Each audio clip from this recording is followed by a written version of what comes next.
I've never seen so many external drives in my life.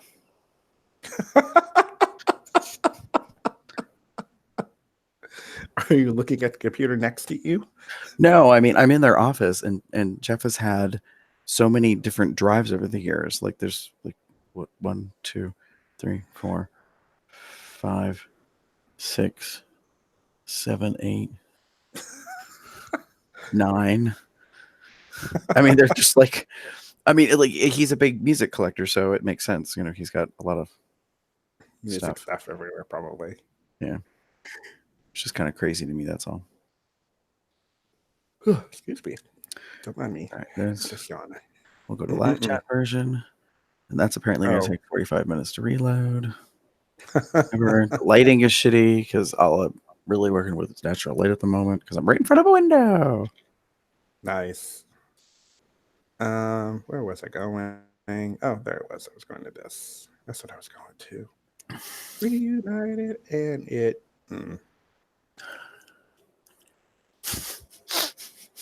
That's you. And come on, move over. Stupid fucking thing. Live chat. Thank you. God bless it. Work. That's you. Do what you're supposed to do. God damn. Do what you're supposed to do.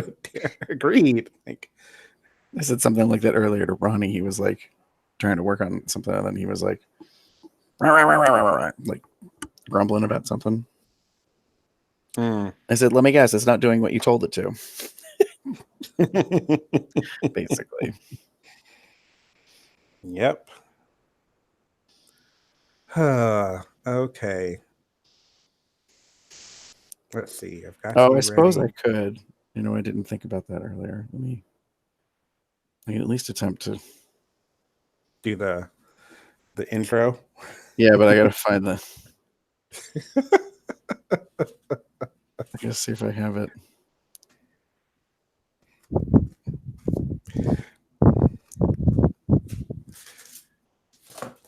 Gary's on vacation. He's enjoying himself. Was not like prepared, not thinking about. Not prepared at all. All this shit. Mm-hmm. Let's go to there. Let's see if I can pull it up and play it on here instead. There and there and thank God for my cloud-based external drive back home so I can still get access to all this shit. Otherwise, I'd be in trouble. Yep.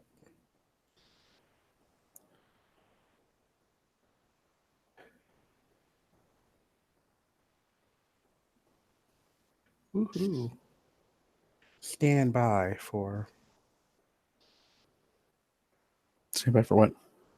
I just said stand by. Oh. I thought you meant like something on your computer was saying stand by, and I was like, what?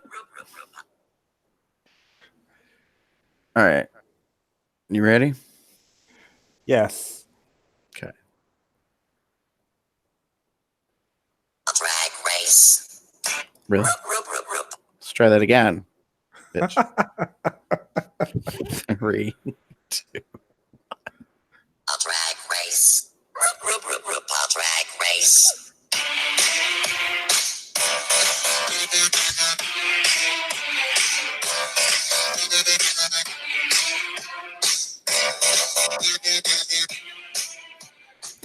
Hey, kitty girls, it's Sunday, May 26, 2019, and welcome to Cubs Out Loud Drag Race Tea Time, episode number 13 of season 11, also known as Reunited.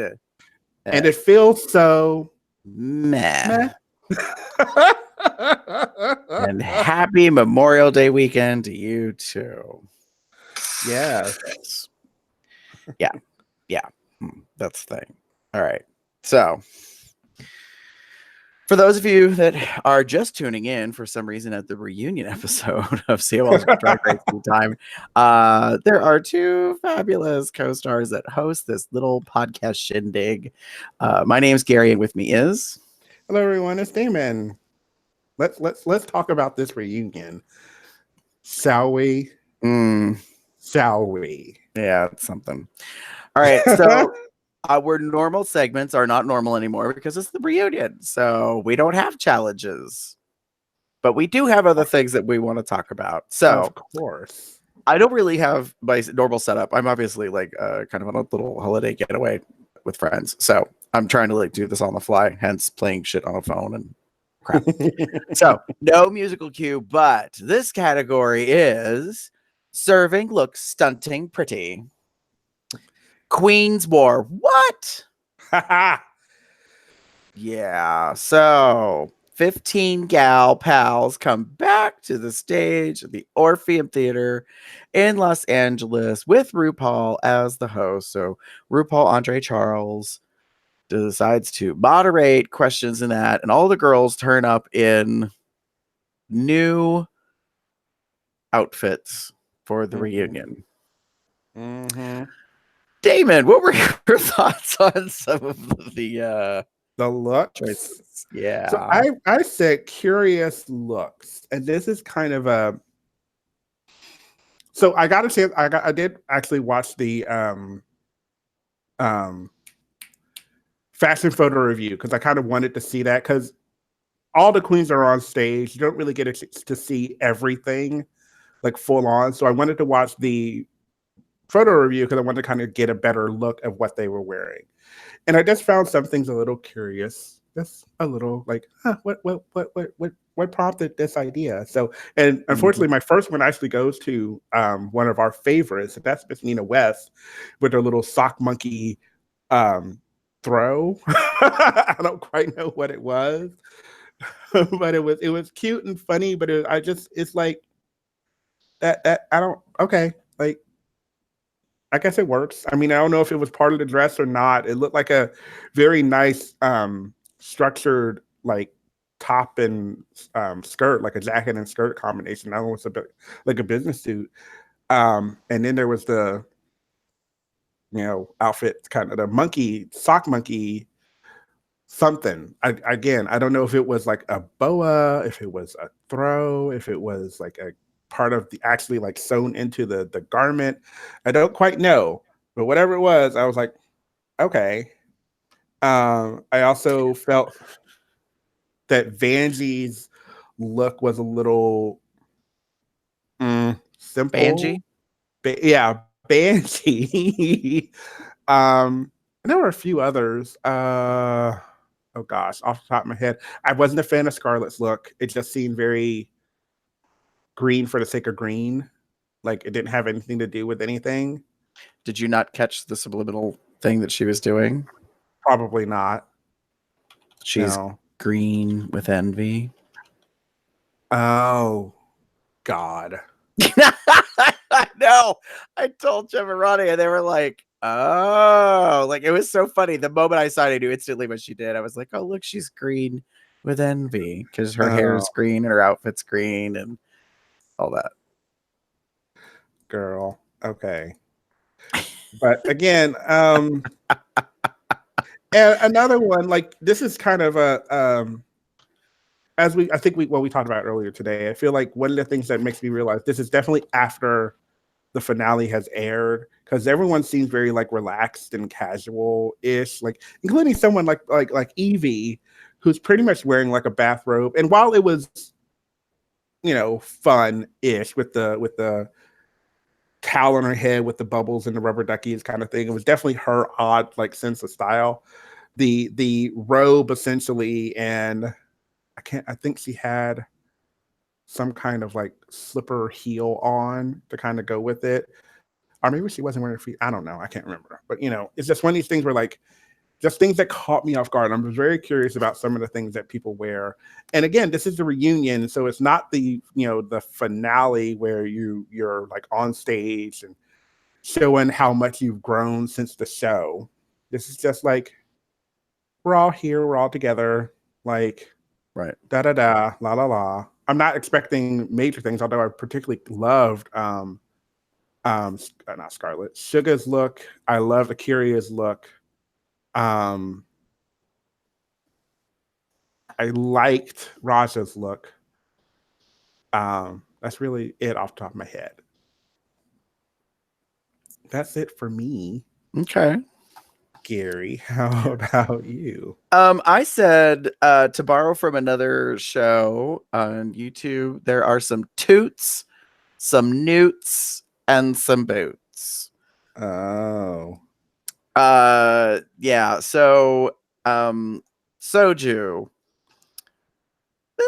it's a newt. Like, it was this very interesting blonde dominatrix kind of look, fishnet with like over the elbow latexy type gloves, black gam, kind of like satin kind of drape, like, but it was more like huge pantaloons than anything.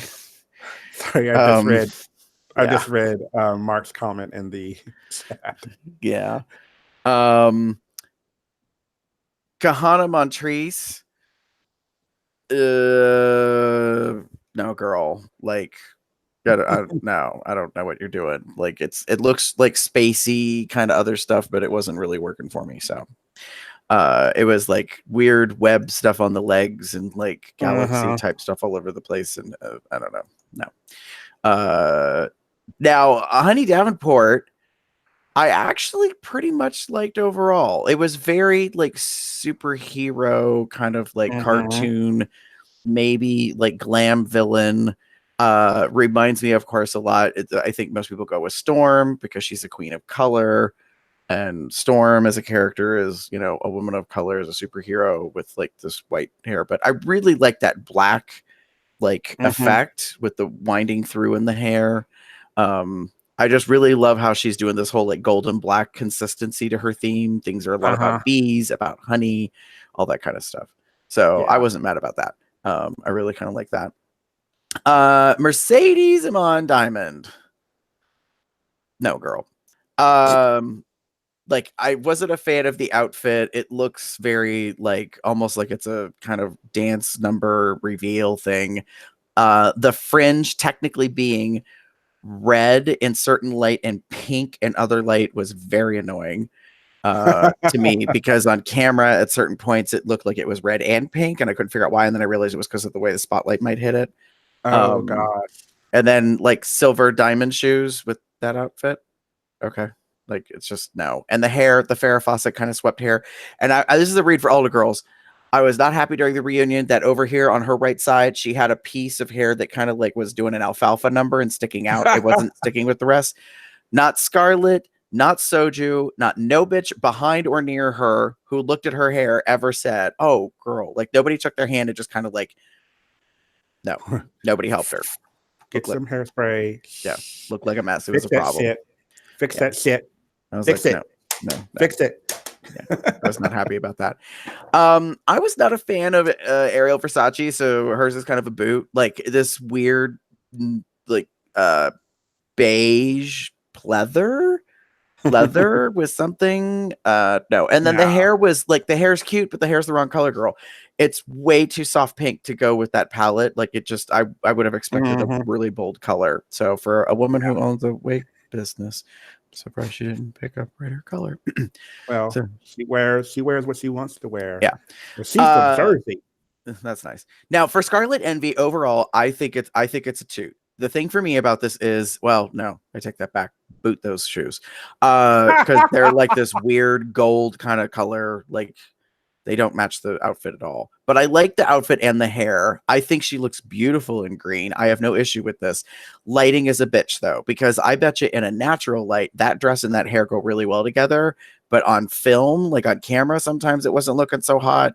Like, the dress looked like it was an olive brown, like olive green kind of drab color. That's what it was for me. And I was like, no, girl, like, you know, but in camera, like in still photos, it looks better, but it's still not the same vibrancy as the hair. So yeah, I guess I'll call it more of a newt than a toot. And then Raja O'Hara, Yeah, you technically can't go wrong with a purple sequin pantsuit, but come on, like it's like purple, purple, purple, purple, purple. Like, and you are not Purple Rain Girl, so let's just be honest about it. So, I'm gonna call it a newt because it looked okay. It wasn't great, but boot them shoes. No, like them clear like sandal things, whatever. No, Boot the shoes, boot the house down. I'm sorry. Plastique tiara. 2. Head to toe, very Asian, obviously inspired, very easy to read, had no issues with it. Found the hair interesting. For a little while, I thought the black bands of hair were pool noodles, like really, really small ones, like plumbing insulation or something, maybe. I couldn't quite figure it out, but I'm like, that would have been smart structuring though, if you like took that foam noodle kind of deal that was like, around like your copper pipes at home that you buy at the supply store, and then you took the wig and you put the hair over it to make those rows and stuff. So I don't know if that's what she did, but I thought as usual, Plastique did not disappoint. She looked amazing in my opinion.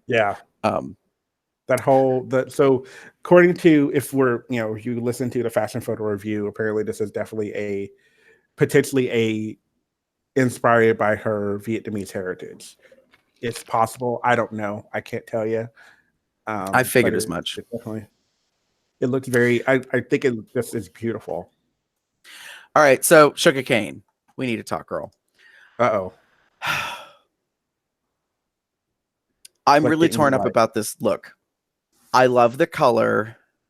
I like it from the waist up. I like the gloves. Hate the hair. And the pants are ill-fitting. I just don't know what to do with you. Like, the dark hair with a dark color is so problematic for me.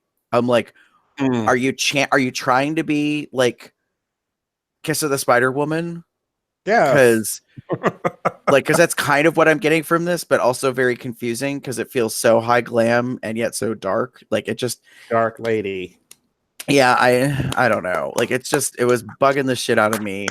Like, and then what's worse is in one of the Instagram photos, she looks like Morgan McMichaels. Like, literally. I looked at her and I was like, what the fuck is Morgan doing at the reunion? And I was like, oh my God, it's seriously Sugar. I was like, that's crazy. I was like, I don't know how I feel about that.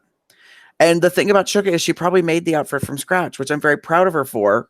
Yet, I don't know, girl. Like, I would have liked to have seen a pop of color as a contrast. Like, it was all very eggplant, plum. Like, it was very like deep purple and kind of dark and whatever. And the hair just kind of like matches to the shadows in the fabric. Like, it's not. No, I would have preferred like something else. Like, would have been amazing, which Sugar probably would never do. Bald. Oh God. Possibly, but she's not bald normally, so right. So yeah, I don't know. So then, as you said, Nina West had this very strange wrap thing. Sock monkeys. Yes, I don't know what to do about that. The red leather outfit is fun. I see that the turtleneck and the belt kind of like whatever, or the top underneath is the same material as the sock monkeys. So I get where maybe some of that inspiration's coming from. The hair was an amazing structure thing. So one of the first things I saw, and I'm going to be mad, I'm going to say it, is I literally said, Nina looking like Eureka up in that top, like, because I think that's about where Eureka like was sitting. Or whatever. Yeah, with the hair, the way it looked, the way it was structured, so like helmet almost. I'm not trying to be mean, but it definitely wasn't a movable, But it hit me very much at one point that I was like, oh, well, there's Eureka. Like, that's a very like. Yeah. So, I mean, she looked really good. I was just slightly confused. So if it was me, I would give it a newt. Miss Vanjie, I actually want to shoot this because I thought it was amazing. I was like, oh, look at you, like being Vanjie yet like high fashion. Like, you are tanned the house down, like spray tan, like nobody's business, wearing them hooker like strap crazy heels like up over the knee. Showing off, and perhaps this is not meant to be a spoiler, but we'll discuss it later, I'm sure, was showing off for a reason. Like some of her sexiness or whatever. I actually like her this dark. I like her makeup, I think, look better than it did on the season. I think she softened it a little, like made some changes.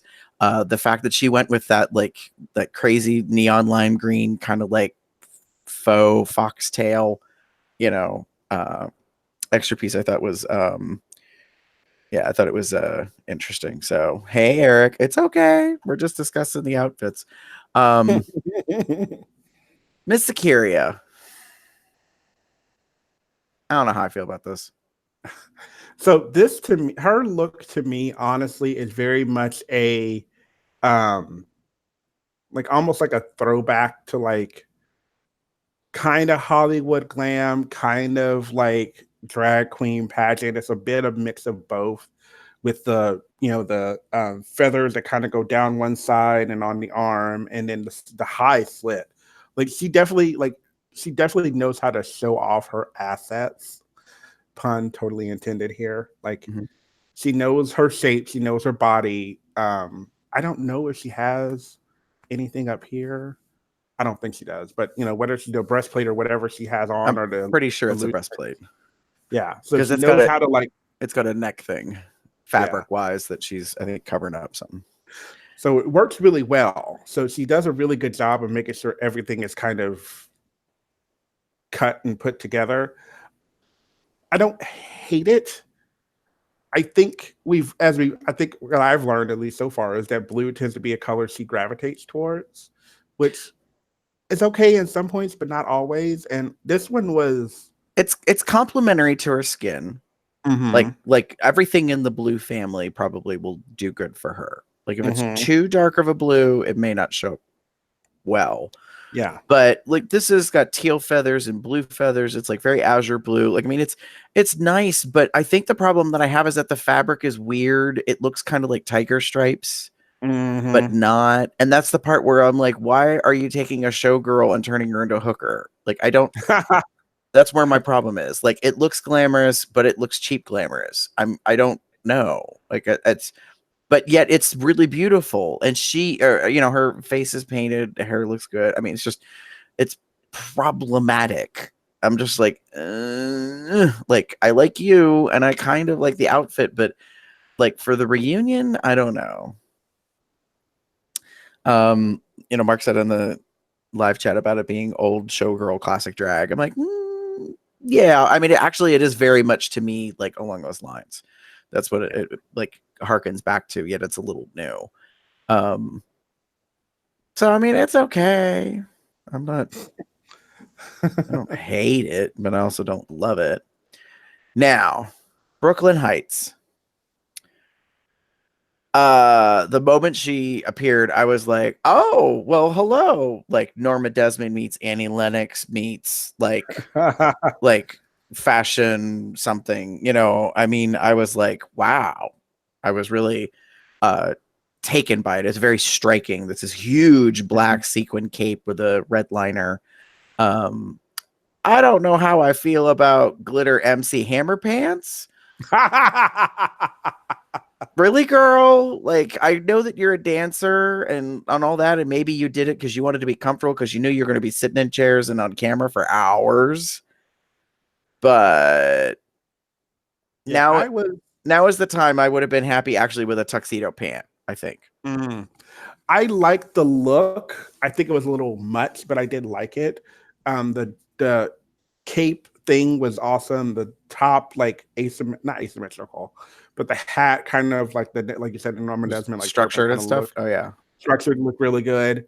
From like here, like I agree with you. The pants were just a little, like I'm not hating it, but I wasn't loving it. I would have liked it more to have, like you said, maybe a thinner pant, not a thinner pant, but like a more like a normal like tight jean, or not jeans per se, but like the same fabric, but just a little tighter to the thigh and what have you, are a tight that goes into a higher boot.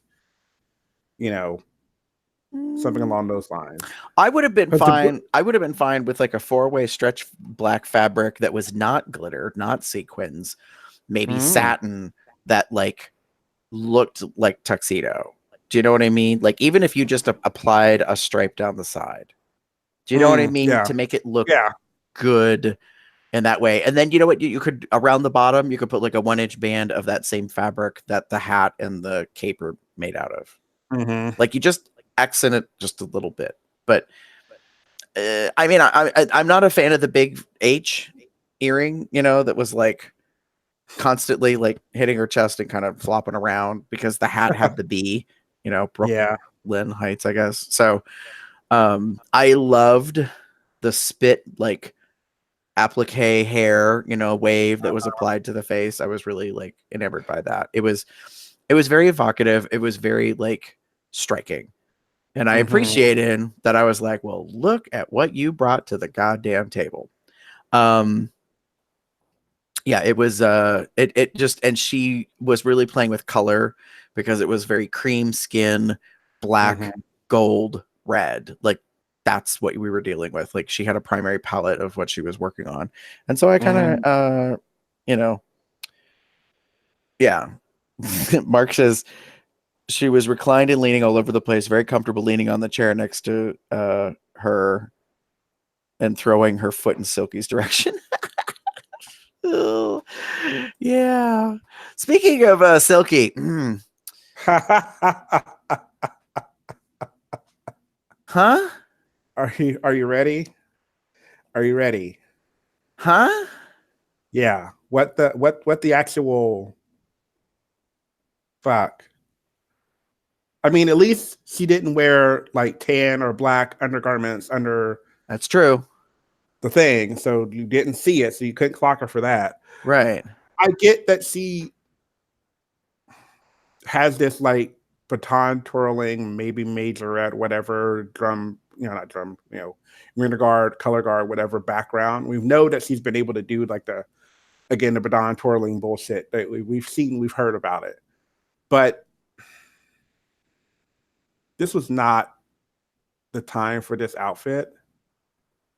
I don't think this was an appropriate outfit for, say, the reunion. I was thoroughly confused by it. I didn't understand. Like, and here's the thing. The reason why I'm confused is because it's really good. It just doesn't seem like the time and place. I'm like you're gonna lead the band, you're gonna start the parade, you're showing off your talent portion of the I don't like it was so confusing to me. It's a really good looking outfit. She looks pretty good in it. Like, I mean, I have no complaints about the look other than why. Why? Yeah, I'm like, no, girl. Like, it's for the reunion, I give it a boot, but otherwise, it's good. Like, I just don't understand. I don't agreed. I don't understand this. Like, this would have been. I mean, I'm just putting it out there. I don't know. Again, I don't know what's happening during the finale, but this looks like a very much like a performance outfit look that you're gonna go like do a number in, like Who Runs the World, who's gonna, one of those like fun, kicky, high kick, whatever number. Granted, she can't really high kick. I don't know. And as Eric pointed out, which I had not noticed before, those motherfucking pads could still be seen. And I just looked at a picture on Instagram and I was like, yep, there's an outline. Yep. See, this is the problem sometimes with girls who are bigger. Okay. Let's just go into this like right now. Bigger girls, like sometimes you have to pad to look more fuller because it's the way it has to work. That's the way it is. Like you can't just, because even though you're a big girl, you're still technically a big boy and you don't have hips so much. You have some hip, but you don't have a lot of hip. I don't necessarily pay attention to this sometimes when I was doing drag, but whatever. Anyway. Right. So you have to pad, but what most big girls tend to do is they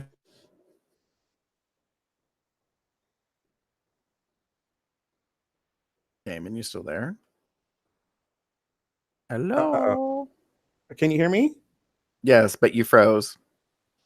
Fuck me. What's going on with my fucking internet right now? Can you hear me? I can hear you just fine. Okay. You were Well, fine. You were anyway. just going on your rant about big girls in a pad. So, I was going to say what I was saying was, what I was trying to say is that sometimes big girls, you have to find a way to hide it. Yes, sometimes you can do like the high, like bikini, basically, cut of things, but that's going to show everything. So unless you are really good with hiding your pads, like really good, like tights, then another tight, then a sparkle tight, then a fishnet tight, kind of find some way to hide it. You're going to end up seeing it almost no matter what. So most girls, I'll use Nina as an example, her pride look, the fact that it's a biker short, there's a reason probably for that.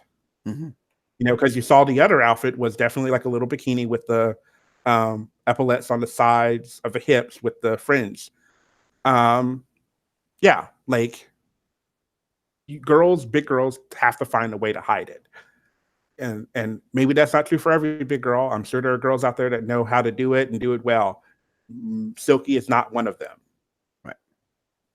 As we've learned. Yeah. And I know someone mentioned her 30 pounds. In the history of 11 plus seasons of RuPaul's Drag Race, this is the first queen to ever claim that she gained weight during filming. Mm-hmm. And apparently she gained 30 pounds over 6 weeks. Mm-hmm. That's 5 pounds a week, girl. Now, Wow. am I saying that's impossible? Hell no, because Lord knows I put at least 5 pounds on in a week. But to do it week after week after week after week, and then, oh, that's right, honey, you stopped filming last June. And the reunion was just filmed in May. So you've had 11 months to lose the 30 pounds that you gained for your pads to fit normal again. So... And I'm not knocking it. If she kept the weight on, so be it. We know people have weight problems. I get it. I totally get it. But you now have an opportunity, and apparently you had an opportunity during the show to change your pads. Because there was, as Nina has mentioned, there were pads everywhere. Like queens everywhere, there are pads everywhere. Mm-hmm. You could have done something about it. Yeah. But again, like, if you're used to your pads being a certain way, or if you are one of those girls that, I know there are girls out there that that have a shape, like a body shaper already made, and they just put it on. Right. So if that's what you do, then okay, well, as you mentioned, if you've gained weight, then that's maybe not going to work anymore. So you need to figure something else out. And if you don't know how to make pads or put pads together, I mean, they literally gave you guys pads in one of the, like the final episode of the show. Michelle made a point to mention there are pads over there that were provided by one of their sponsors. Use those pads. Now, I know Silky's a bigger girl, so it is entirely possible that they didn't have any available for her. Right. Maybe. I don't know. But enough about the pads. Well, enough about Silky. Yeah. So here's my thing. Then we've got Evie Oddly. It's almost a shoot for me, except for them shoes. I don't understand why they're with this outfit other than the red. So this is I'm beautifying myself. So I have my hair all up in a towel. I got little rubber ducks. I got bubbles. I've got goop on my face because I'm giving myself a facial. I've got a robe on. It has my name embroidered and spadangled on it. And then I'm wearing hooker heels. Huh? Girl, come on. I expected you to wear slippers. Like those poofy little ostrich feather, goofy, heels, kitten heels, for when you're in a boudoir. All of it was going well until I saw the shoe. Then I went, wait, what? No, girl. So yeah, it was all over the place for me in terms of what everybody was presenting, So red was obviously the major color because 1, 2, 3, 4, 5 of the girls are wearing it. And then 1, 2, 3, 4 are wearing black. So honestly, Scarlet stood out to me because she was the only one pretty much in green. Raja, unfortunately, in the back did not stand out as much as I think she meant to in purple. And Sugar just got lost. That dark, like eggplant kind, to plum color. It was like, no, girl, that's not working. But so yeah, there was that. Yeah, that's what they wore. Moving on, shall we? Sure. All right, so let it all hang out, Hunty. It's not untucked, but there were some topics that came up that were discussed. Yeah. So, Damon. Okay. I'm going to talk about the good one first because I think it's very cute that this kind of got brought up, Okay. The whole Pride of season 11, we all love Miss Nina West. I was very happy with the moment that she had with AOC and Rihanna and all that stuff. It just felt very good. What I wasn't a particularly big a fan of was the whole basically kissing up to Rue, which I don't know. It's not really kissing up. I know Nina probably has a lot of respect in her heart for RuPaul, but it felt kind of like kissing ass. I appreciate her. At least it felt that way to me. Don't get me wrong, but it just felt that way. Having said that, I did love it. I did love the moment. I love that the queens still all seem to have a love for Nina. I have no doubt in my mind that Nina will win Miss Congeniality. The only person I could see potentially beating her out of that might be, I hate to say it, Evie. I know it sounds silly, but despite the fact that she was very caustic, she was very truthful. Well, I could see Silky winning Miss Congeniality and then Evie calling it out and saying, no, fan favorite, not Congeniality. She ain't fan favorite, though.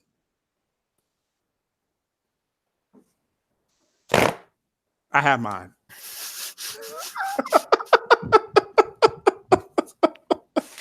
Okay. Yeah, okay. I got nothing. Yeah. Okay. Having said that, the next thing for me that was kind of a moment was the whole the instigator. So they were kind of pointing to Akira, but they were also kind of talking about Raja at this point.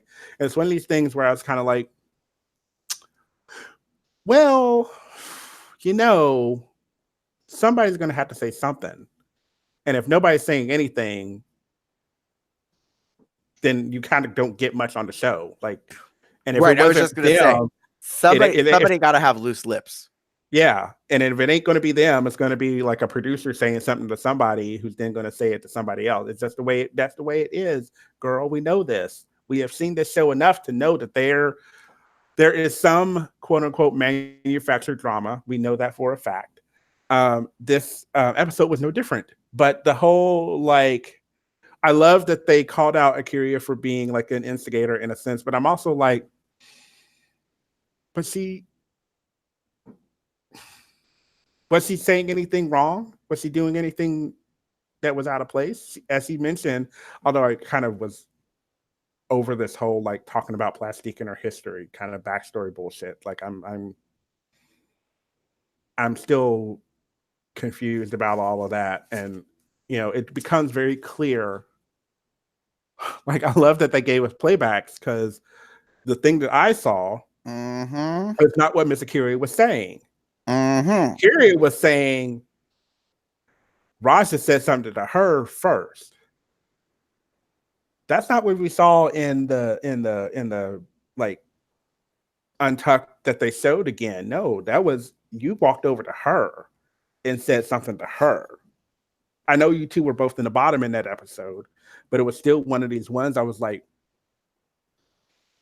that's not what happened, girl. Like, and we got the video right here. Like, play, record. Like we can play this back. And I mean, okay, from what I remember, and could be wrong because it's just my memory, but it looked like Raja was already away on her iTunes or Yeah. iPod listening to the song, and you walk over and interrupt her. That's not what you said. Mm-hmm.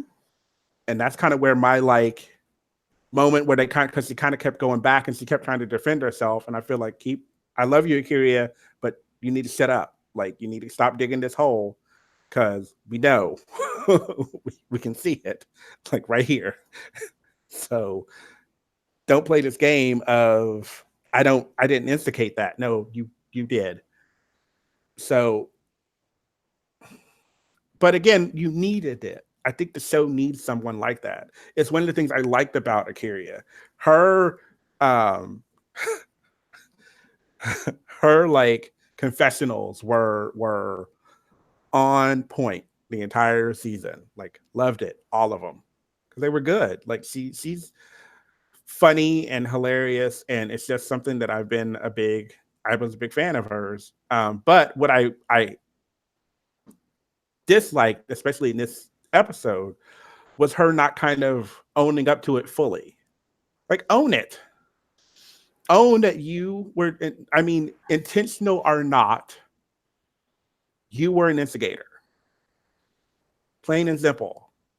Like, but okay, so my devil's advocate argument is, but why would she not own it? Does she have something to lose by being a bitch? I don't know. Does she potentially look bad in the world's view? Potentially. If she owned it, could it be that she makes it to top 2? Mm. And now we're playing politics because we're trying to save face in front of the camera. Because if this was recorded after the finale, then you already know who made it to top 2. You're making me think. I'm just saying. Like, I think there's a reason that Kyria was, kind of behaving the way she was. I agree with Mark. He said, I love that Scarlett called out Kyria for her non-apology. Yep. I mean, some of that, I was like, yep, that's not an apology, girl. Like, it's not the phrase for people now is I'm sorry you were feeling that way. No. That is not, that immediately negates the apology. Right. You don't apologize for someone else's feelings. You apologize for what you did. Yes. You apologize for facts. Mm-hmm. As we discovered earlier today, for the truth. Because someone else is being honest with you. So Mark says fears she don't want to be the bad guy by being the truth teller. She hated Evie because she spoke the truth and took the backlash. I mean, I could understand that concept. Like, oh no, let her have the role. Let Evie be the one who gets all the the heat for being authentic. Yeah, or being real or 100 or whatever. Yes. Yeah, I don't know. Agreed. So interesting. Now you got to make me think. Now you're making me think. See, Gary, I'm telling you, well, because you and I already discussed off, when we weren't live about the fact I brought up that when Shay and Sasha and them were on, it was super obvious to me that they'd filmed after it was over because of how people were talking and stuff. I felt like there was very much like, I ain't got shit to lose now. Like, you know what I mean? Like, I will be honest. I will be open. I will be forthright because fuck all y'all. It was during the, so one of the things you want to watch is the behind the scenes of the finale, which is where you kind of figure out what maybe they did record this afterwards. Because one of the things they mentioned, they talk about like one of their favorite like reunited moments, and it's from season 9 with Sasha and oh, her name just left my head. You just said it too, Shay. Fuck yeah, and just how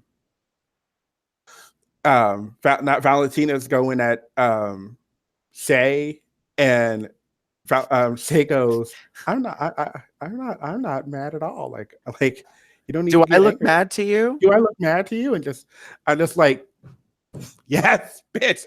Say so. I agree. Like that was like there was this like Shay had the like you think this is bad like this like Shay was queen of shade. No, she was empress of shade during that reunion. She was having none of it, and I loved it. And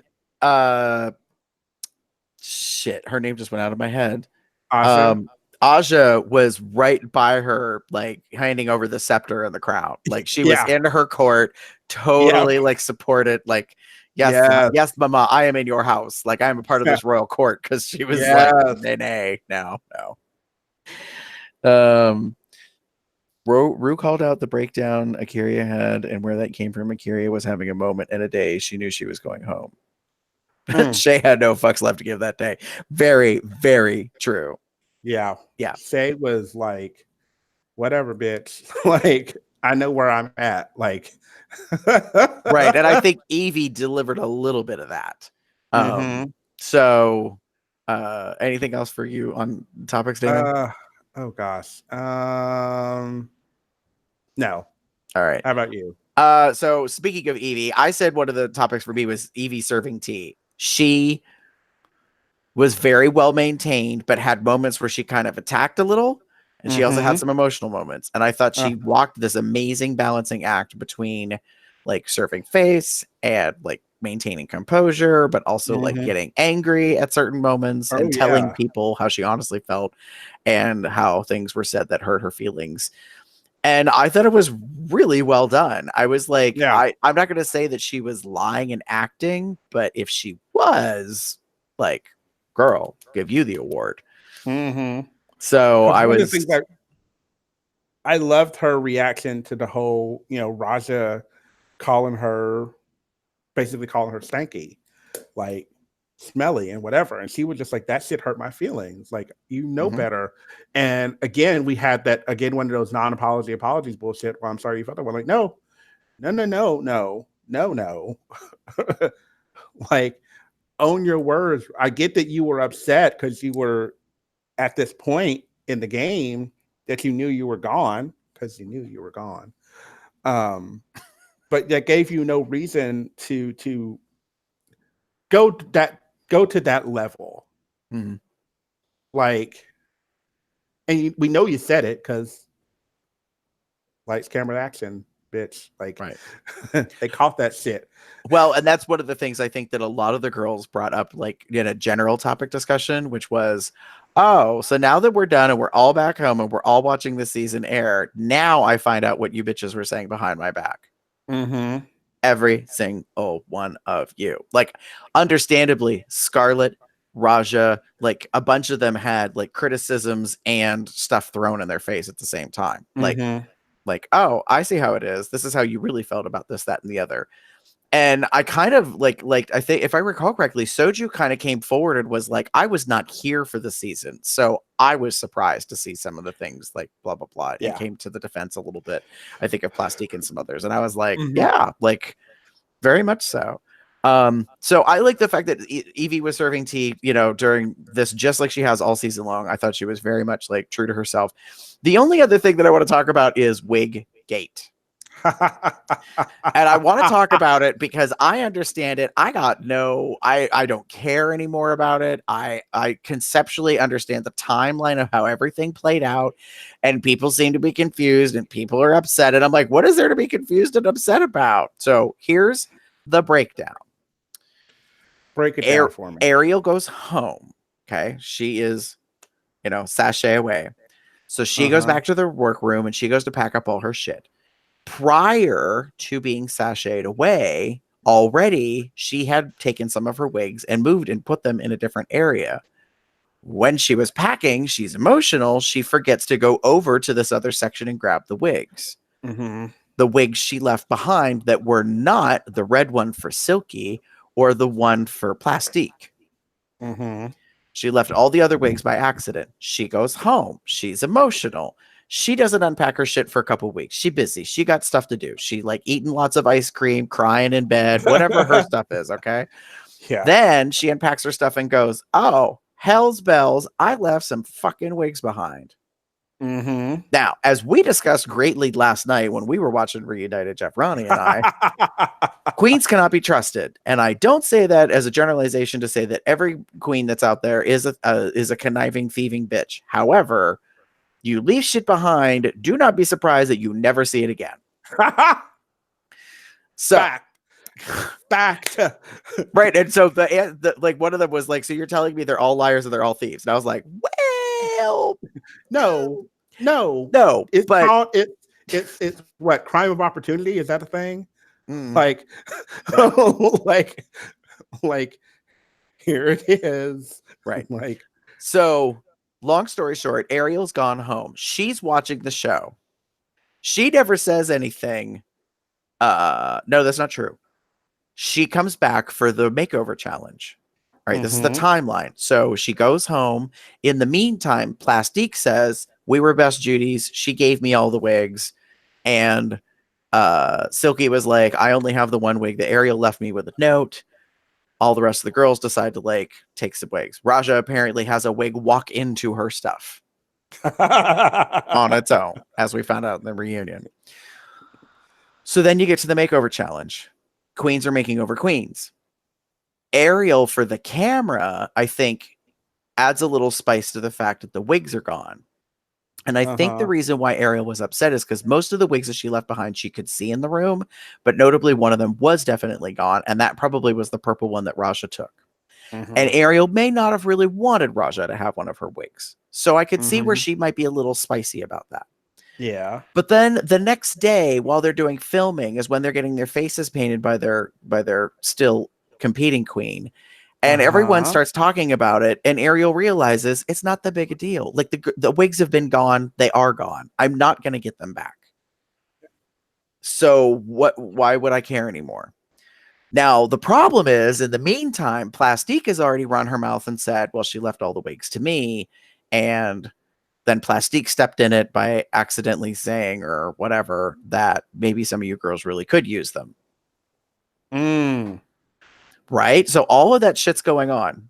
So that's where it seems a little weird that on one day she's super hot about this topic, and then the next day she's kind of like, it's not that big a deal. And it's really only one wig that I really care about. And it's gone. So all the girls, the remaining girls are kind of like, what the fuck, girl? Like, so then you keep forwarding in regular time, and now the season is airing. So at this moment, Ariel sees that Plastique says on camera, well, she's my best Judy and I left them behind. So Ariel goes on her Twitter and says, I did leave those wigs for Plastique. So Plastique lies. Ariel supports the lie when the episode airs, months and months later. Shame on Plastique and shame on Ariel. Yes.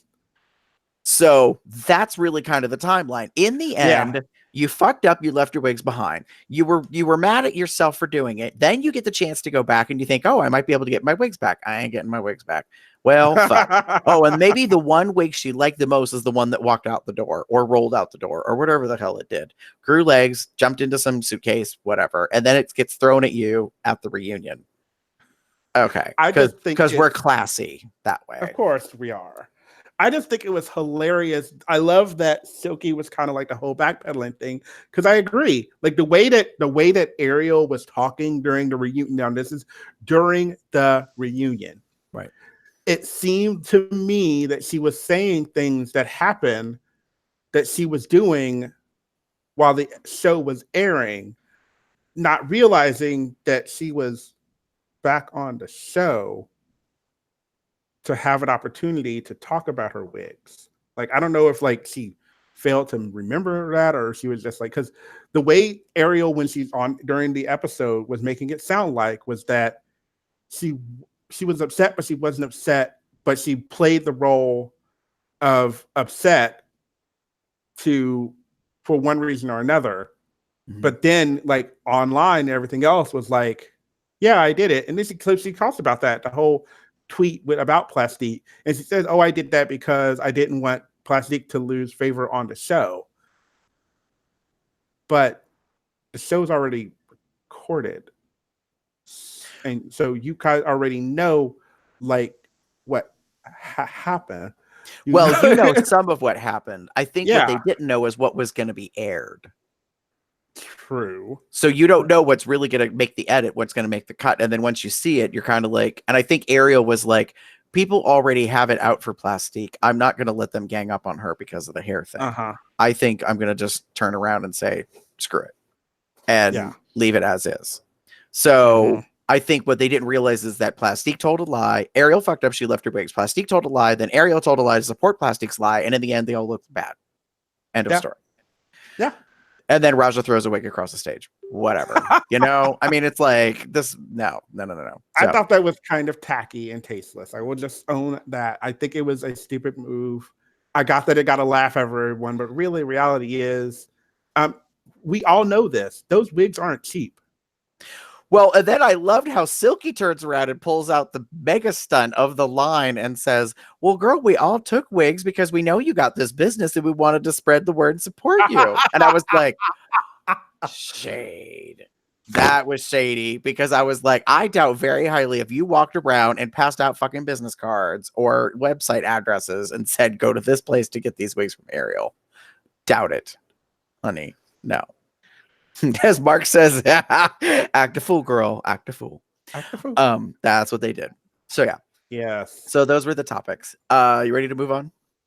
Sure. All right. So we're still going to do snaps and eye rolls, high points and low points, things that we that were the hits and misses, things that we liked.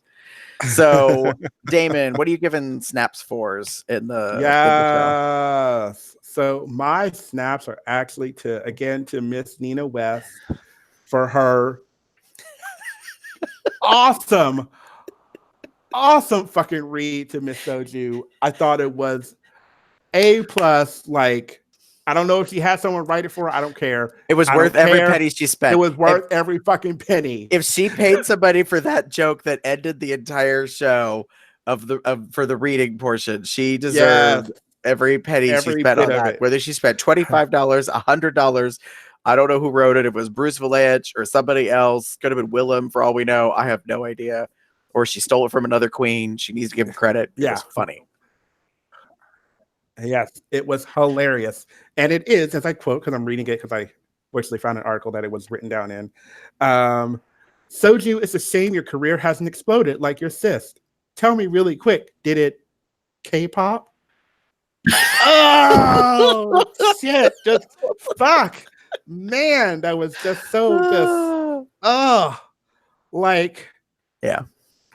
Again, if you didn't write it, like, kudos to whoever wrote it for you or gave it you part for it. Yes, it was like amazing. So my snaps out of the whole thing was just to that read, because that was one of the best reads of the whole season.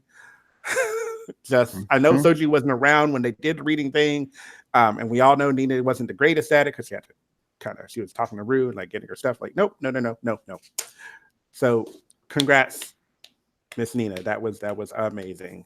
Yeah. She finally got a good read in. Yes. So for me, oddly, I wasn't expecting this. My snaps go to Brooklyn and Vanessa for the realness, like for their composure and how they handled themselves, and the spoiler alert reveal that they are not dating anymore. They kept this charade going all the way through the filming, until this actually aired. Yeah. And the reason I say it that way is because Brooklyn reveals that they dated for 4 months after airing. Okay, so if you stopped airing in June, then it was July, August, September, October. It was about October, mid-October, beginning of October, end of October when y'all broke up. So that means November, December, January, February, March, April, May, for almost 7 more months. You kept up this whole thing about the Brangie thing and the show romance and the situationship, whatever the fuck you call it. So, like, I was really proud of the fact that they realized, like, this makes good television and we're just going to keep rolling with it all the way until they get to the reunion, and then they drop the bomb, and Rue must have knew. Because, of course, not only is the question a plant, but the way it was approached was kind of delicate. And that's when Brooklyn says, we are not dating anymore. We did for 4 months after the show, and then we stopped. And I was like, oh! And I think Vangie's still like going through it. Like, I think she honestly really likes Brooklyn, like has feelings for her, Yeah. wants to date, and Brooklyn was amazingly honest and simply said, I like my freedom. Mm-hmm. And like I talked about last night, I was like, here's the thing. They're girls, they're touring, like they have more dick and ass thrown at them at every instance that they cannot really kind of pass up at this moment in their life. So if you're gonna sow your oats, you're gonna sow them all over the world. You are gonna Johnny Appleseed the fuck out of everything because you just are gonna put it everywhere. That's just the way it is. I mean, I was explaining about, like, in the early seasons, the fans that want to sleep with the queens got called race chasers. Hence, Alaska wrote a song called Race Chaser, like, which then became the theme song of their podcast. Like, I mean, it's been this whole thing. And the early queens figured out in the first couple seasons that there are fans out there that are literally trying to sleep with all the queens or with, like, specific queens from certain seasons. Like, I know people are crazy. So the fact that that Brooklyn owned and said, like, I'm an independent person and I like to have my freedom and this and that, I was like, well, yeah, it makes sense. Brooklyn also was very honest and said flat out that she hasn't dated a whole lot and that she has never dated a queen. And she puts up walls and barriers. Like, I just thought it was real. I thought it was very authentic between them. One of the things I kind of got from the whole talk is I think that Vanessa wants a monogamous relationship and Brooklyn does not. Well, I hate to say it, but Vanessa definitely came across as like a Latina Puerto Rican, like hot-tempered, I have one man in my life, don't fuck with him, like kind of stereotype of like love. And there's nothing wrong with that. But I was thinking Brooklyn was like, I don't have time for this. Like I don't want to feel like bound. I'm not that kind of a person. And I think there's nothing wrong with that. That's what dating is about, is finding out what another person's like. And notably, they live separately. And so they weren't necessarily always together. So I like that Brooklyn said, we tried. And it did not work out. And then Rue, kind of takes the wine cork skewer and just twists it a full turn and says, well, who ended it? And Brooklyn reveals that she did, which I thought, well, it's obvious that she did because she's doing most of the talking and Vanessa isn't saying much and she's looking very sad and sullen. So, but they did. They had, I agree with what Mark said in the live chat. They were adults about the whole thing, even the ending. They genuinely care for each other and want good things for each other. And I believe that. I think that's why I think Vanessa's still pining a little for Brooklyn. But, Brooklyn's like, maybe in the future, I don't know. And I honestly think that Brooklyn's like, the world is my oyster right now, and I am not ready to settle. And Vanessa's already world toured once from the previous season, even though she was the first one to go home. She's already had all the notoriety and all the rest of that stuff. So I think she's basically looking at this and going, I got my whole next year ahead of me till the next season comes up, And so how the finale went, she might have a crown on her head. That's true. That could be a whole other thing. And so true. Someone recently posted some interesting pictures online of Brooklyn and Nina smooching.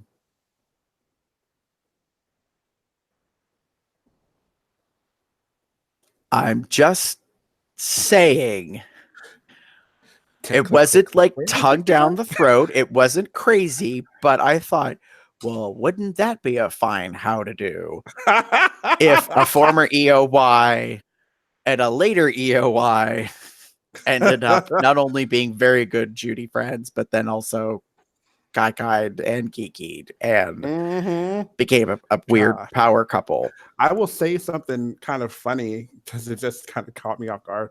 So during the whole so they had like the queens, like they've had trios of the queens like interviewing like prior to the finale. And one of the trios was Evie, Nina West, and Brooklyn. And I just want to say this now because I want to put it on the record. Like, Nina kind of had a man spread going on, and I wasn't mad at what I was seeing. Irony. I was definitely not like, I was like, oh, okay. There's some, not that that's what like Brooklyn looks for, but it was just it just caught me off guard. Like there was a lot of man spread on Nina. Now I know Nina is a bigger person. She's not big, but she's biggish, you know. So, but that man spread was like, Well, to be fair, she is an Ohio country boy. I know. Like she from farmland, so she has those moments. Uh-huh. Now, Nina Mark is a says in the meaty live chat, girl. right. Nina's a meaty girl, and I'm like, I don't know how I feel about that, but I'm now searching for this photo. I wish I had like linked it or saved it and sent it to you, Damon, because I think like I just broke the internet for some people with this comment. It might be on our Instagram. Let me see if I can find it. Like I just remember seeing it briefly and was like, whoa. Oh, like what? No, that would be something. But I agree with you as you kind of keep looking for it. I do admit that I liked the way that they approached and talked about the whole like relationship, because we knew it was going to be brought up if they were together or not. We knew that it was going to be a part of the reunion, because there was, you know, if there was a possibility that they were still together, we're going to want to know that. Everyone's going to want to know that. Right. And I like that they, at least especially Brooklyn, was very like, these are the facts. This is how it went down. We understood. We respect each other. We still care for each other. We still love each other. We just couldn't stay together.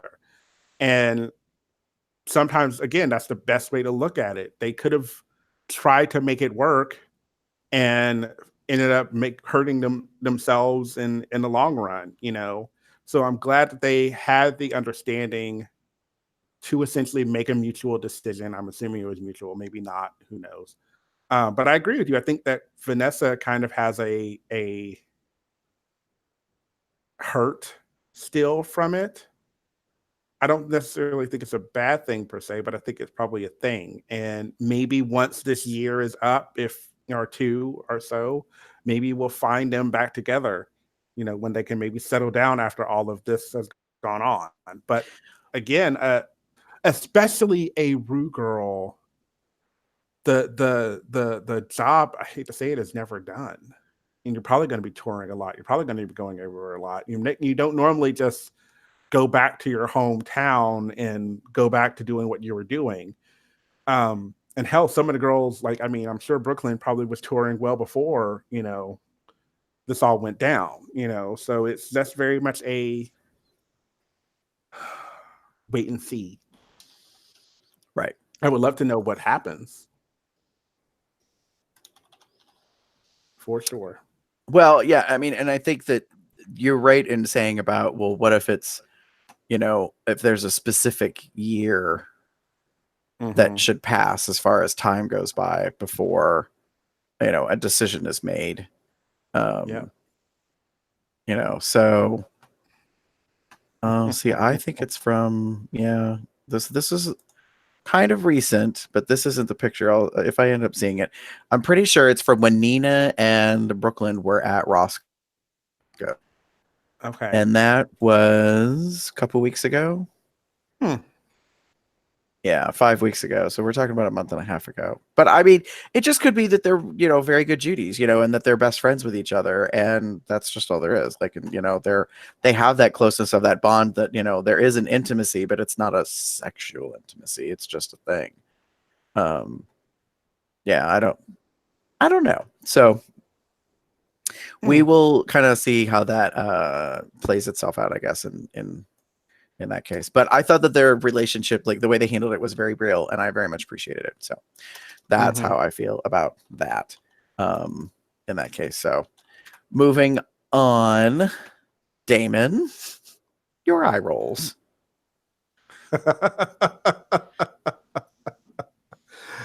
Okay, I have to give the hugest of fucking eye rolls to the fucking product placement in this episode. The buy at near the end of the episode that seemed so fucking forced, so unrelated to anything that was going on at the time. And on top of it, they then added, like, they gave the lines to Vanjie and Mercedes.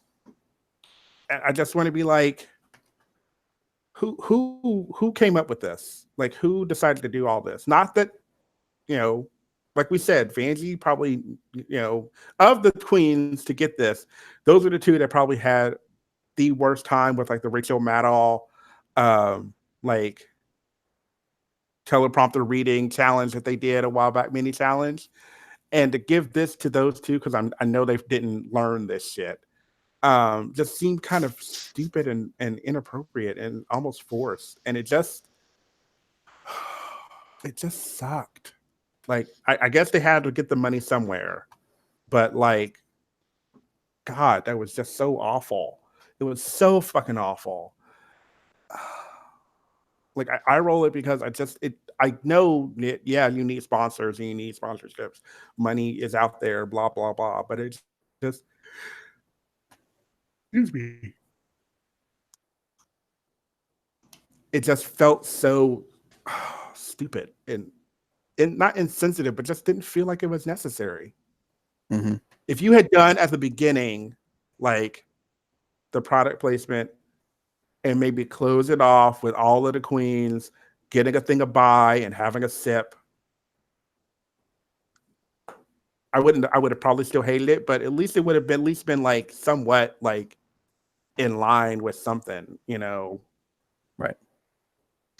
Yeah, that was weird, like the way it just popped up, and I was confused because I didn't realize what the product was because I heard the name Bye, and I was like, Bye? Like, Bye Girl? Like, what? I don't... And then they like do that weird pan down shot and they show it sitting there just random, like on a little box or whatever. And I was like, oh, BAI, Bye, like the beverage that everybody already knows about. So like I was kind of confused by it, and I thought, yeah, it's weird. Like, why didn't you have it available for all the girls with straws to sip out of, to stay hydrated throughout the whole show? Like, that would have been an obvious product placement endorsement, and like, but appropriately subtle. So then when it comes back around and Vanjie saying thank you as a sponsorship, you'd be like, yeah, girl, we know, like, we already saw it. As opposed to, what the fuck is that about? What was this? What is this? What's going on? Why are you here? What is this? Why is this drink suddenly on stage? Like, right. Why are these queens suddenly talking about something that literally just poofed into existence on the stage? Yeah. Like, yeah, it was strange to say the least. Oh my God. And I don't even know. Yeah. Yeah. How about you? So my eye rolls are for two very specific things. One, Kahana drama. Mm-hmm. Whatever, girl. That's all I gotta say. Whatever, girl. Who? Yeah, I didn't even know what they were talking about. I was like, of all the things that were discussed in the entire reunion, this was the one where I was like, wait, what? Like, if the product placement alone wasn't wait, what the hell's going on? This was worse. This was, wait, who did what to who when did what happen, and why does nobody seem to know about this? And like, I was like, apparently the queens were aware, but that was like, oh, that's because y'all were probably connected like in a private chat of some sort. None of us know about this. Like, I didn't know that Mercedes apparently posted a thing before the thing, and then Kahana was mad and she got her feelings hurt and blah blah blah. And I was like, what? I don't give a shit about this. Yeah. My second set of eye rolls are for not your real faces. Uh-oh. I am not happy about these queens coming to the reunion and having other people paint them. Oh. Watch the behind the scenes. Pay attention. Nina West, you had someone paint your face. Why, girl? Why you feel you gotta have someone paint your face? You're not in top 4. You're not attempting to win the crown. I realize you want to look pretty. I'm very confused. Do you not want to look busted like Kahana? I get it. Like, come on. a few of the girls in the backstage videos when you watch it for the reunion are getting interviewed and they're having their faces painted by somebody else. They hired talent to paint them. Biggest fucking eye rolls of the entire season. That's what I have. I'm like, why would you do that? Especially if you're not a top 4. If you are Silky, if you are Brooklyn, if you are Evie, if you are Akira, and you have the potential to win, I will give you one very small hall pass on that. Purely because you are trying to put your best foot forward and attempt to win. But the rest of y'all, I get that you want to look pretty, but why are you spending money on somebody else painting your mug? Is this person painting your mug everywhere you go for the rest of your life when you travel the world where you go everywhere? Huh? I don't understand that. Not at all. Highly, highly, highly disappointed. Could not believe it. Very odd. It was like, I don't understand why they were doing that. It really peeved me. The moment I first saw it, I was like, wait, what? Why is this person applying makeup on your face? Like, this is not a video shoot. This is not you're not doing a music video, you're not in a film, you're not doing a guest cameo. It's I did not understand why the queens for the reunion were getting painted by somebody else. Either you could do the craft or you can't. It's that simple. And I think Nina can paint a mug. So I was confused as to why. And I'm focusing on her specifically because she was the one that shocked me more than others. And then I started paying attention that she wasn't the only one that had someone come in and paint their face. And I was like, hold up. What is going on?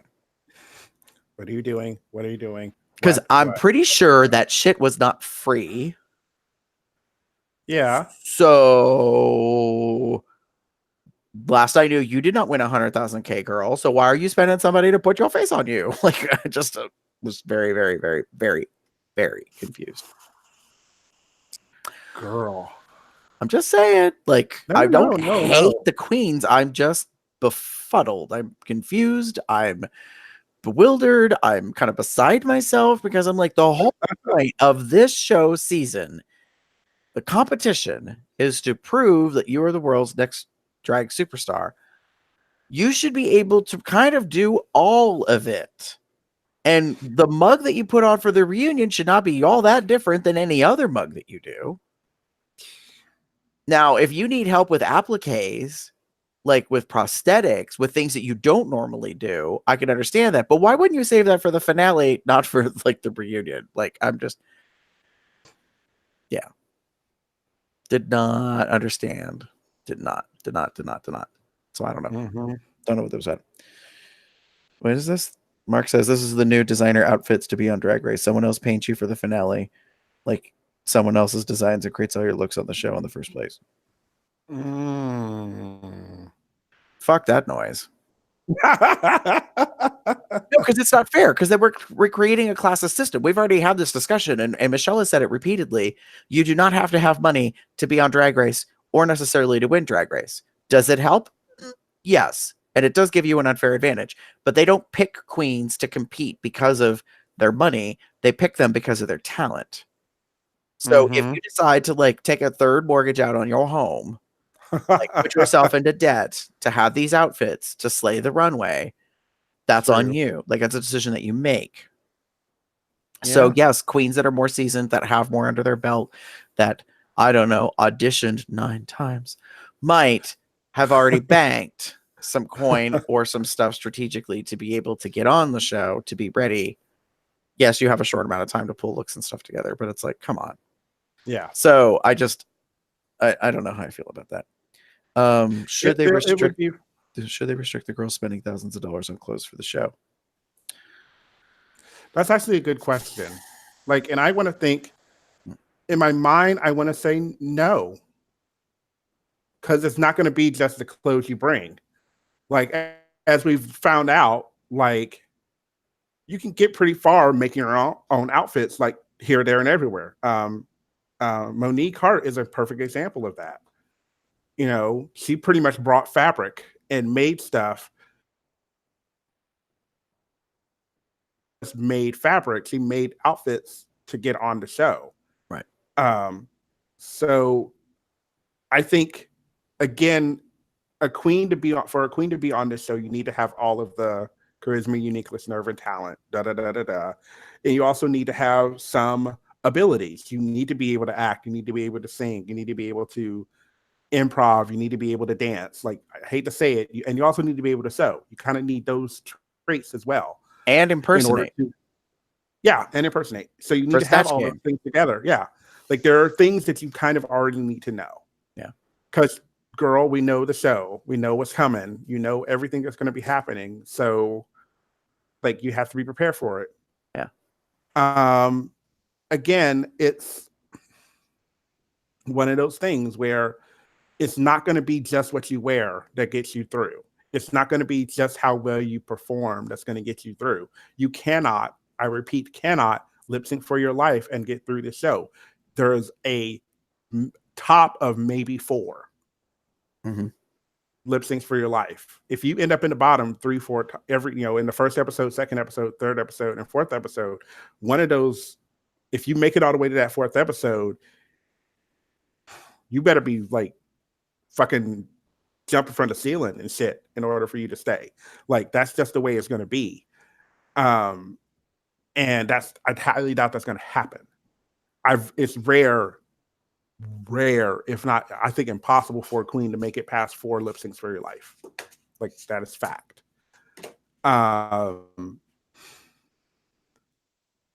So you can't just go on performance alone. You can't just go on runway alone. So you can give awesome looks, but if you're awful in acting and are the singing challenges, are the snatch game or anything like that, you're probably going to get in the bottom and you're probably going to go home. Like, that's just the way it is. To me, a good example of a queen that did good in her own way, to me, was Sasha Velour. Was she a great singer? Probably not. Was she an awesome writer? Probably not. But she was a decent performer. She had a good tongue, but she also did things in her own way, which helped her throughout the season, her season.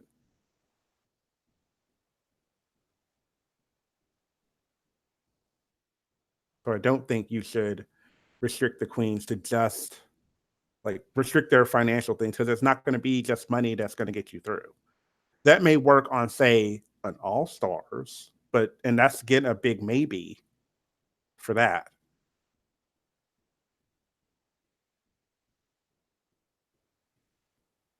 Hello.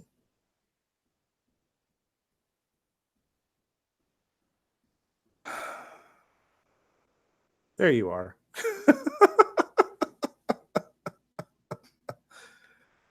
Well, there's that.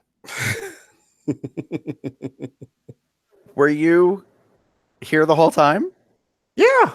Okay, so apparently I'm the one that lost internet and then left, and now I'm back. Hi, Tubbs. Sorry, by the way. I kind of kept talking. I don't know. I'm assuming it's still, as I can looking at the live chat, I can see it.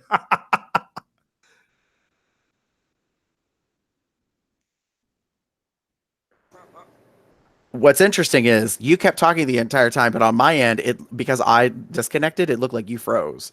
So I was like, Damon, you okay? Blah, blah, blah. Well, guess we're having an issue. And then all of a sudden it's like bloop, bloop, bloop, like nothing's working. And I was like, oh, fuck. It wasn't me. It was you. Yeah, exactly. That's we'll see. Yeah. I don't care about that. Stop yelling at me about that. Anyways, but I agree with this whole, your eye rolls, because I did see that during behind the scene thing, that it caught me off guard. I was like, why are the queens getting done up in other people, with other people, doing the makeup? And I was like, and when it wasn't consistent, that's when I was like, okay, there's something going on. And again, if you got the coin, so be it, whatever. But I think it's kind of not shady, but just kind of just weird and wrong for a queen to not be able to do her own stuff, not doing her own stuff. an idea just occurred to me, and I will say this, and this is not me defending Nina because I'm a big supporter of hers. As a former EOY, she might have been like, you know what, this is big time. I want to look good, so I'm going to hire some talent.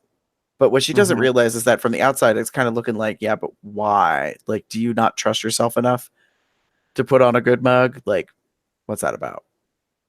Yeah. So I don't know. Seems a little strange, a little hinky to me. But so that's basically it for Reunited. Meh, it was okay. Like, Yeah. Like I very, said, very, it was, very minimal high points for me.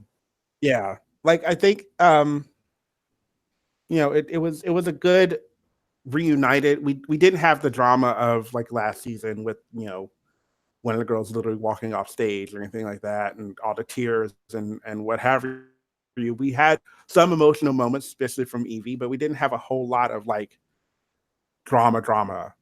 This was akin to like maybe a season 7, season 8 like reunion kind of thing, where like they're having fun. It's glad that they're back together, and Right. but some stuff did need to get aired, and I'm glad that they did it. But yeah, meh. Okay, so it is Sunday the 26th is coming Thursday night. It will be the finale. I will be back home after work. I will probably be going to the local gay bar so I can actually see the episode live in a smoky bar where I don't want to be, just because I'm not going to wait until Saturday for iTunes to finally upload the damn episode. Just saying. Screw that. But in the meantime, we just have a couple days left. So I was asked last night how I feel about the top 4, who I want to win, and my answer was not Silky.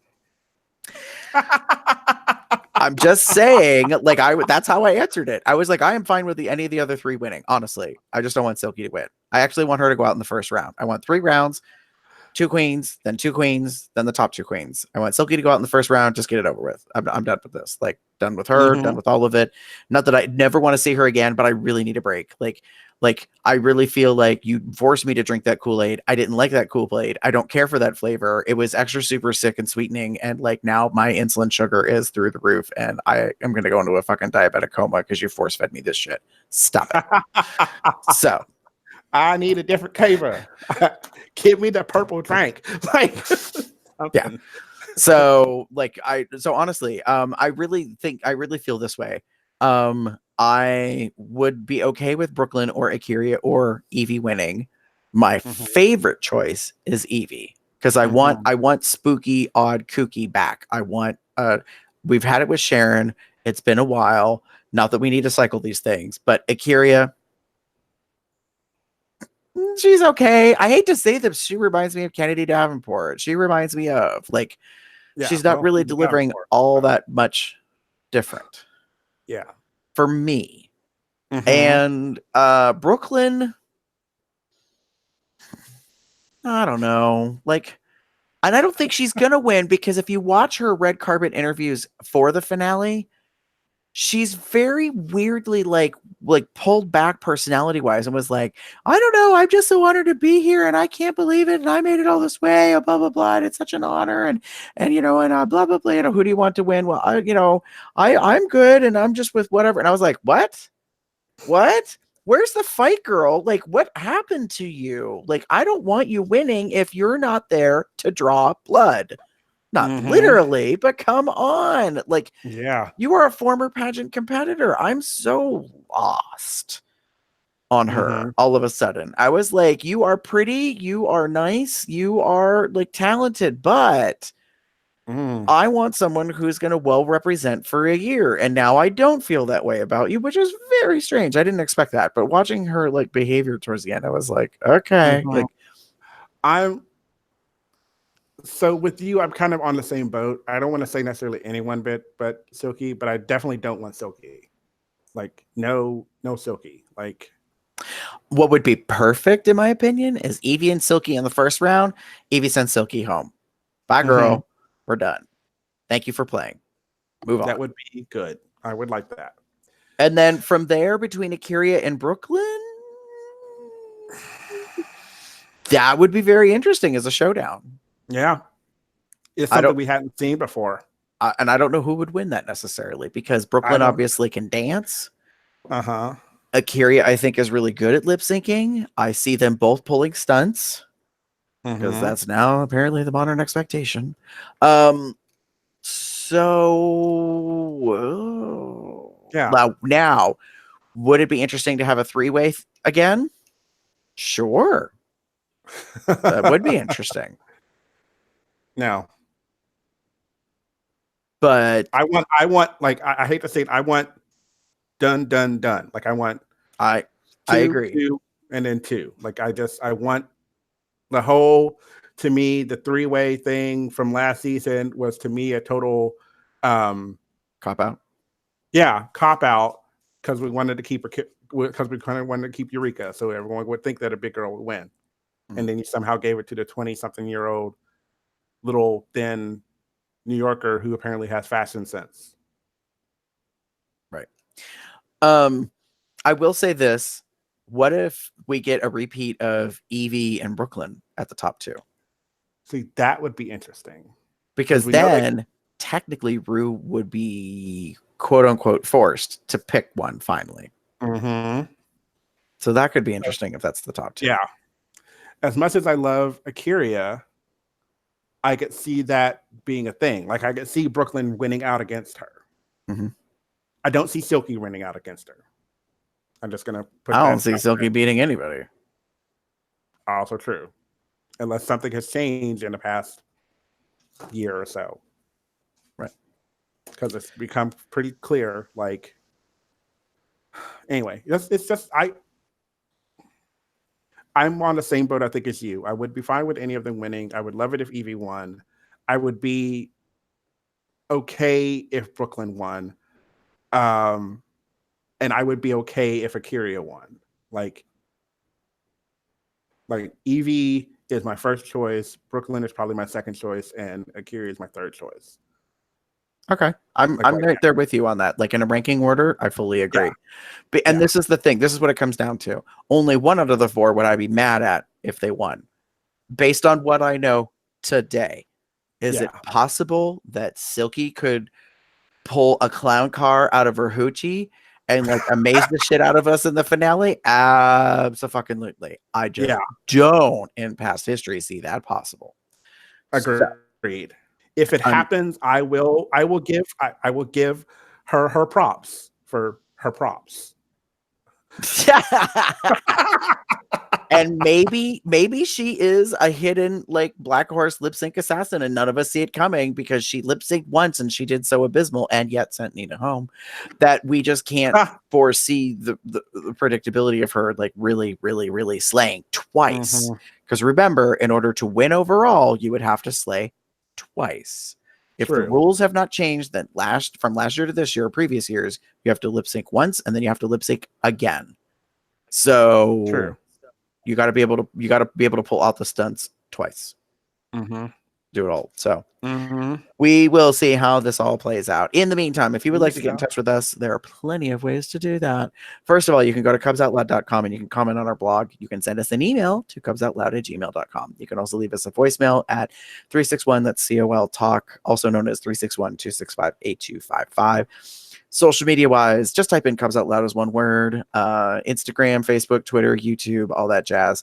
If you want to join our chat online about RuPaul stuff, you can go to tinyurl.com/telegram. That's TELEGRAM-COLDR to join us, where we talk about the current season of Drag Race and basically everything all year long about Drag Race. Because we're actually going to be taking a hiatus from like doing this regular show probably for a while because summer's come and it ain't going to be airing. Thank God. Because we've only been doing it for almost 6 months now, on top of the regular season. So we would like a break. Thank you very much. It's kind of like school's out. But anyways, we'll still continue to chat because right now everyone's talking about who's doing what pride and who's excited about to go see what queen. So yeah, that continues on. If you would like to support Cubs Out Loud, there's plenty of ways to do that. You can go to Zazzle.com/Cubs Out Loud and you can buy yourself some merch there. You can get a cup, you can get a purse, you can get stuff with our Tea Time Drag Race logo, or you could get something like a fabulous hat that's just regular Cubs Out Loud, a consent shirt, as Damon has on the one for pups. Yeah, and I have the one for bears, and we're about to release a new one, which is not all that secretive because we actually talked about it on air previously. So if you're, and especially if you're a patron, you'll already know. Yes. Come this week. Yeah. So we're looking to have that come out very soon, and we're excited about that. And in our consent line, which is fun. By the way, I wore this shirt out today when we were shopping here. And the place that we got lunch, the woman complimented me as I was paying for my transaction. She's like, by the way, best shirt I've seen today. Yes. That was like, oh, thank you. I was like, so it was a proud moment. You can also become a patron at patreon.com/CubsOutLoud, as we were discussing. So basically, all of the video shows that we're doing, so the pre's and post shows are kind of being edited out. So if you get the audio feed, you're missing the extra bookend stuff. And if you're watching us on YouTube, you're also going to be missing some of that stuff because patrons are going to have they have full unedited. So they get to see all the craziness. Yeah. And it could be, pretty much, I believe, as Jeff keeps referring, like any amount that you want to donate. But if it's at least a minimum of $1 a month, there's like rewards from there going up. So, and we have a new idea for another shirt that we're going to be releasing soon that perhaps the long-standing patrons who are about to get a $20 gift card Zazzle reward may spend that on a new shirt. We'll see. Also, if you would like to promote COL, there's lots of ways to do it. You can rate us on iTunes. You can leave a comment. You could subscribe on Google Play Podcasts. Pretty much let other people know about the show. Cubs Out Loud Drag Race has its own audio feed as terms of a podcast. So just be aware of that. True. And if you would like to get in touch with us, there's plenty of ways to do that. Damon, how would they reach out and make contact with you? If you wish to reach out and touch me, and I know you do, you can do so by contacting me as TheaterCup79 on most bear-related sites and also on Facebook. Or you can find me as pup_umbra, that's UMBRA, at Twitter. Sorry, I was replying to live chat. If you would like to get in touch with me, you can pretty much find me anywhere online as Garbear73. That's GARBEAR73. And with that, we are going to say goodbye for now, and we're going to go to the moon, and hopefully we will chat with you all soon, because we will have a winner, finally. Finally! Something like that.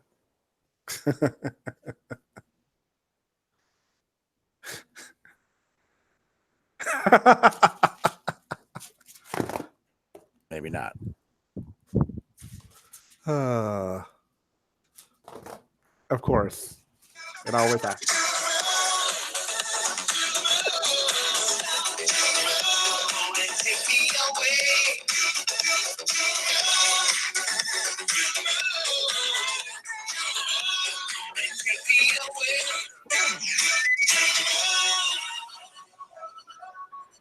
Bye, everyone.